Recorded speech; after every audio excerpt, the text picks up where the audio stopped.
Hi, I'm sharing a video with you today that is an introductory video for this series I created called Steps to Sight Singing. And I just wanted to give some context and some background information about what you will see if you watch the rest of the videos in the series. This series is all about the ideas of preparing students to have success when you ask them to sight read or sight sing in your choral rehearsals. So the main element is the idea of preparation. You want to prepare your students for success, and the most important thing to do is to get the sounds in their ears that they will need. So today's video is to talk about that and make sure that's really clear in the understanding before you watch the series. In fact, if you do watch the series, like video number 2, it kind of picks up into the middle of this process, and it's me teaching my choral methods class, giving them a model lessons, basically, of how to begin working on some lessons that will assess the students' learning and get them ready to sight sing. But anyway, one of the things that you don't see in the video is just in the video series is just the most basic foundational concepts, which is how to prepare the sounds that the students will need. So when you think about the task of sight singing in a choral ensemble, there are several things that we ask our students to do from a sight singing task. We ask them to navigate a staff and decode the lines and spaces and the relationships, and if we're using syllables, to figure out what those syllables are that would be associated with those notes on the staff. We ask them to decode the rhythm notation that's on the staff, and they need to know the sounds that are associated with the pitches or with the syllables. So that's really quite a lot to ask of students. So I encourage my choral method students to isolate these elements and prepare them individually, and then slowly combine them over time so that they can have success when it's time to sight read a musical example. So I encourage my students to use solfege syllables and with a movable do. And the reason I encourage them to do that is because the solfege syllables help our students form relationships, the relationship of one pitch to another. And I have found great success in using those syllables, not for me as a musician, but also for my students at all different levels and all different ages.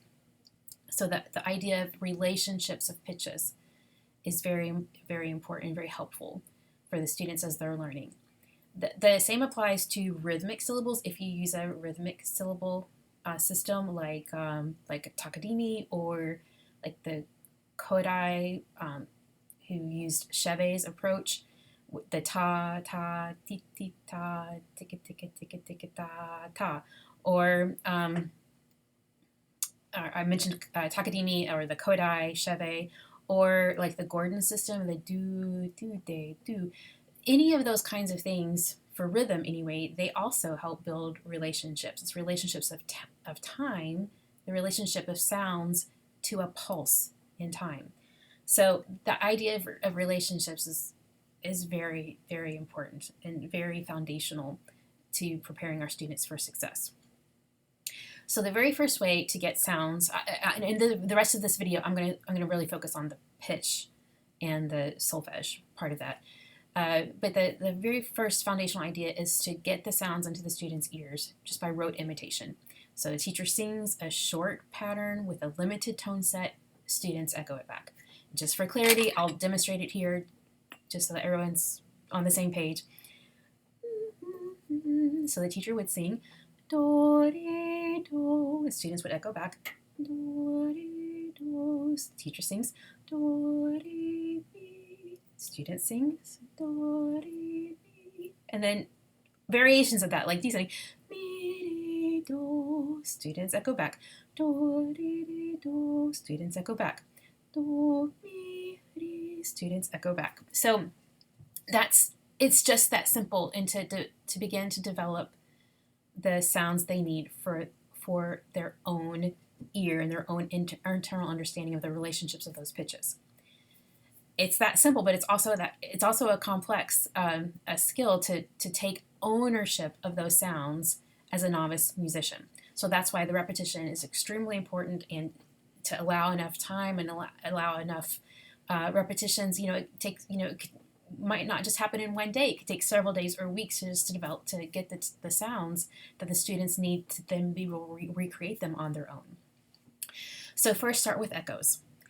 You could put in hand signs at the same time if you want, or add hand signs later. Of course, hand signs are optional, but they're very helpful in helping students have a kinesthetic reinforcement and also showing the visual relationship of the pitches. Again, back to the relationship aspect. So then the teacher would show the hand signs as they sing, and the students echo back. The students could echo back with the hand signs, or the students could just echo back with their voices.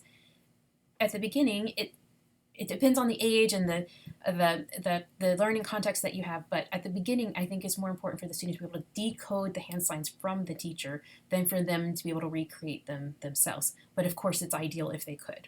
So you can pick and choose what you want to work on and ask them to be responsible for. So eventually you could then, once they can decode those hand signs from you, ask them to just sing from the hand signs. So you would warm up with it, do, re, mi, they echo that back. And then you have a few more echoes, and then you just say, now sing from my hand signs, so watch this pattern. And then ask them to sing. And then, of course, move into the variations. So then they begin to really have some independence, and then you can see if the patterns and those pitches and those relationships are becoming stable in their mind, in their mind's ear, in their inner hearing, or in their audiation, any of those terms that you want to describe this process. Eventually, once you find some success with that, then you could move on to having a syllable ladder. The ladder could look, straight vertical, or could have a diagonal aspect to it. Doesn't matter. You could use some circles and shapes. What I really like to do is with my with the shapes that I put on the board, or with whatever I put on the overhead, or what have it, is that I like to try to remind the students of where the half steps are, because that's the most important thing about the relationships, is that not all of these solfege syllables have the same relationship to each other, and where the half steps are is critically important. So I show that with the visual. So eventually, I would start with echoing and pointing at the same time. Do, mi, re, they echo back. Re, mi, do, they echo back. Eventually, I would just show a pattern, and then they would sing it back. So for example, I would say, okay, I'm going to start my pattern now. And then sing back. Like that. So they will begin to have independence by moving up and down this syllable ladder. It's another way to get the pitches, the patterns, the notes into their inner hearing, to get it into their ear. Okay, from those kinds of exercises, then I would move into, and of course these would not happen all in one day. It would take several days of instruction, maybe even weeks. Little bits at a time, small bits of concentrated attention. And then, but once we have some success, then I would show them something like this, where there's no staff involved. It's just melodic contour. Do, re, mi, do, so, do. And here they can see when the notes go up with their eyes. They can see when the notes come down. They have the visual space to help them. Eventually, I would want to know if they could do it without the contour. So here in a straight line. And then if the notes go down below do, then we can use this lower subscript, a little tick down, to just know you're supposed to go under the do instead of up to the higher do. Up to the so above do. It's getting confusing, but I think you know what I mean. The difference will be do, re, mi, do, so, do. If that little subscript wasn't there, it would be do, re, mi, do, so, do. Like that, okay? So if the students can sing this without contour help, then it lets me know that we're really making progress, and those sounds and the patterns and the relationships are getting stronger in their inner hearing. I encourage my choral method students to isolate. This is the pitch training, and that is separate from rhythmic reading. So this video is not about beginning rhythmic reading, but if you had other simple rhythmic reading exercises going on at different times in your classes, then it's eventually time to put these things together. So I show my students some stick notation examples. So I would simplify whatever rhythmic skills that they can do. I would make it more simple because now we're adding pitch to it, and so we want to take a step back in terms of difficulty because just putting those things together already has an increased difficulty. So the same pitch tone set that we've been working on, do, re, mi, do, so, or any combination variations of all these kinds of things. So change up the rhythm, have the same note, the same pitches, and just in various organizational ways here to really reinforce those relationships and how they can change with the various rhythms that might be there. So the beauty of this is that it takes this idea of recreating the pitches from their inner hearing in a straight format here, and now they add the rhythm to it. They don't have a staff to negotiate yet, and that's on purpose because that's a completely different skill. It's a visual orientating and decoding the staff is a different skill, and if the ear is not prepared, then it will all just crumble. So that's why I have my students go through these steps. So, all right, so we've done echo patterns with hand signs alone, singing from a syllable ladder, singing from just the teacher pointing to the syllable ladder. We've had non-staff notation, both with melodic contour, both with melodic contour, both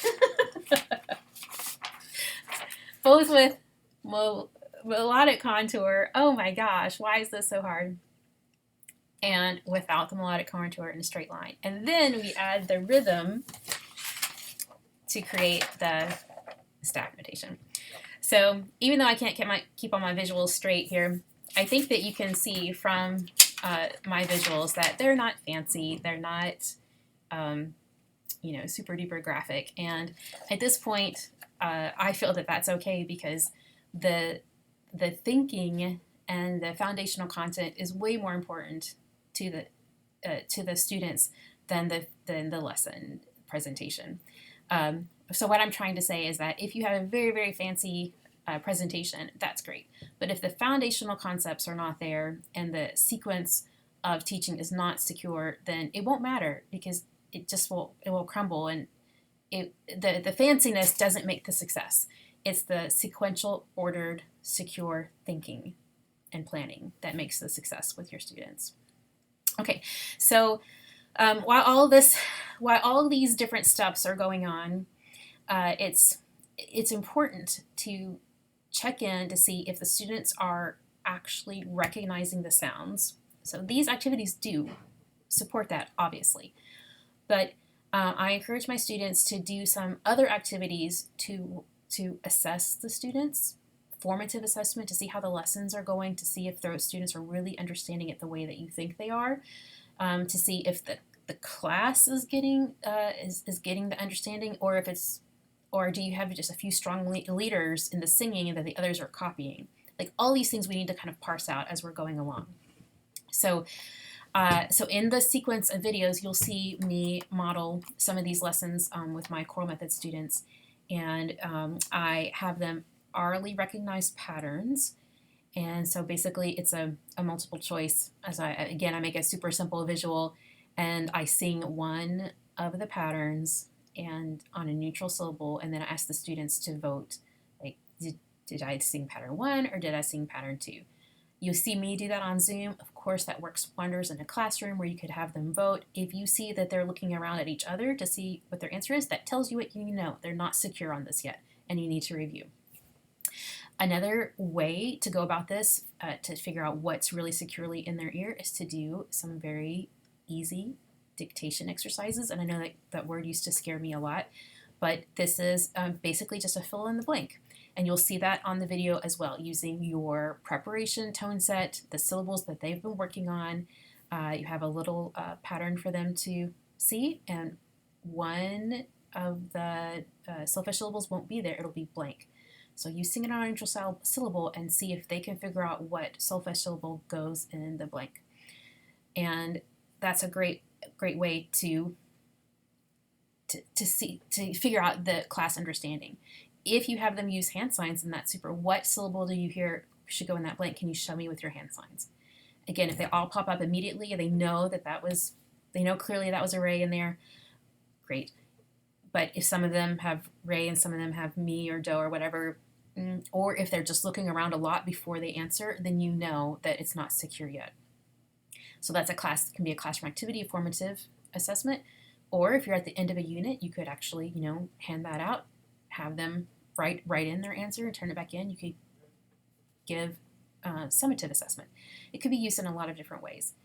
But the point is to recognize and identify is a super important step along the way to be able to create these sounds independently. So all of these things need to be firmly established before you ask your students to read from the staff. And I hope you get some ideas about how to incorporate these techniques into your teaching, and I hope they help you a lot, some, or just give you some variety. So either way, I hope you enjoyed the series, and contact me if you have any questions. I'm happy to help. Okay, thanks.